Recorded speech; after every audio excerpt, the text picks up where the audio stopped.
There is a science of getting rich, and it is an exact science like algebra or arithmetic. There are certain laws which govern the process of acquiring riches. Once these laws are learned and obeyed by any man, he will get rich with mathematical certainty. The ownership of money and property comes as a result of doing things in a certain way. Those who do things in this certain way, whether on purpose or accidentally, get rich, while those who do not do things in this certain way, no matter how hard they work or how able they are, remain poor. It is a natural law that like causes always produce like effects, and therefore any man or woman who learns to do things in this certain way will infallibly get rich. That the above statement is true is shown by the following facts.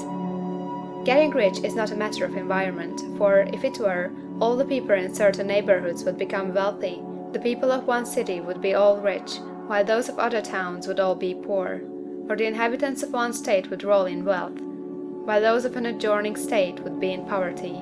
But everywhere we see rich and poor living side by side, in the same environment, and often engaged in the same vocations.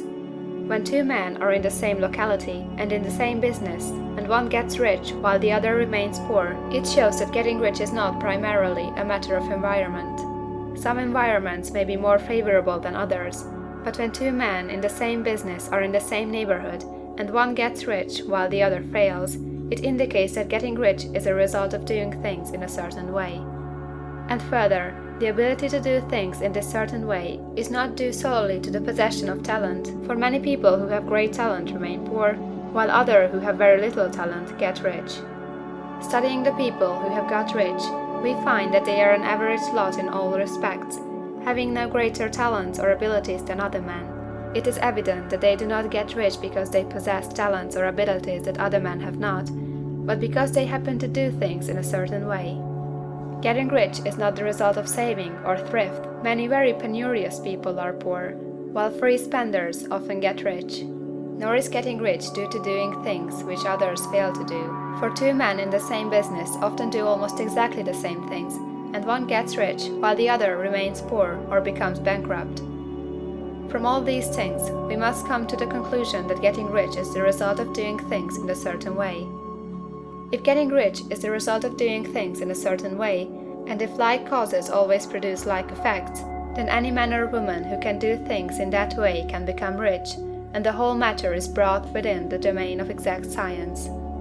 The question arises here whether this certain way may not be so difficult that only a few may follow it.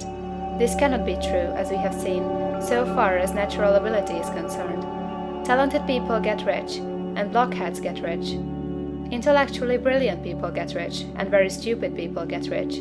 Physically strong people get rich, and weak and sickly people get rich. Some degree of ability to think and understand is, of course, essential. But in so far natural ability is concerned, any man or woman who has sense enough to read and understand these words can certainly get rich. Also, we have seen that it is not a matter of environment.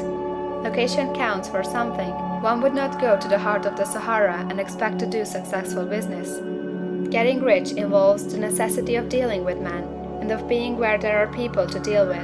And if these people are inclined to deal in the way you want to deal, so much the better. But that is about as far as environment goes. If anybody else in your town can get rich, so can you. And if anybody else in your state can get rich, so can you. Again, it is not a matter of choosing some particular business or profession. People get rich in every business and in every profession, while their next-door neighbors on the same vocation remain in poverty. It is true that you will do best in a business which you like and which is congenial to you, and if you have certain talents which are well developed, you will do best in a business which calls for the exercise of those talents. Also, you will do best in a business which is suited to your locality. An ice cream parlor would do better in a warm climate than in Greenland, and a salmon fishery would succeed better in the Northwest than in Florida, where there are no salmon. But, aside from these general limitations, getting rich is not dependent upon your engaging in some particular business, but upon your learning to do things in a certain way. If you are now in business and everybody else in your locality is getting rich in the same business while you are not getting rich, it is because you are not doing things in the same way that the other person is doing them. No one is prevented from getting rich by lack of capital. True, as you get capital, the increase becomes more easy and rapid, but one who has capital is already rich, and does not need to consider how to become so. No matter how poor you may be, if you begin to do things in a certain way, you will begin to get rich, and you will begin to have capital. The getting of capital is a part of the process of getting rich, and it is a part of the result which invariably follows the doing of things in a certain way. You may be the poorest man on the continent, and be deeply in debt. You may have neither friends, influence, nor resources, but if you begin to do things in this way, you must infallibly begin to get rich, for like causes must produce like effects. If you have no capital, you can get capital. If you are in the wrong business, you can get into the right business. If you are in the wrong location, you can go to the right location, and you can do so by beginning in your present business and in your present location to do things in a certain way which causes success. End of chapter 2.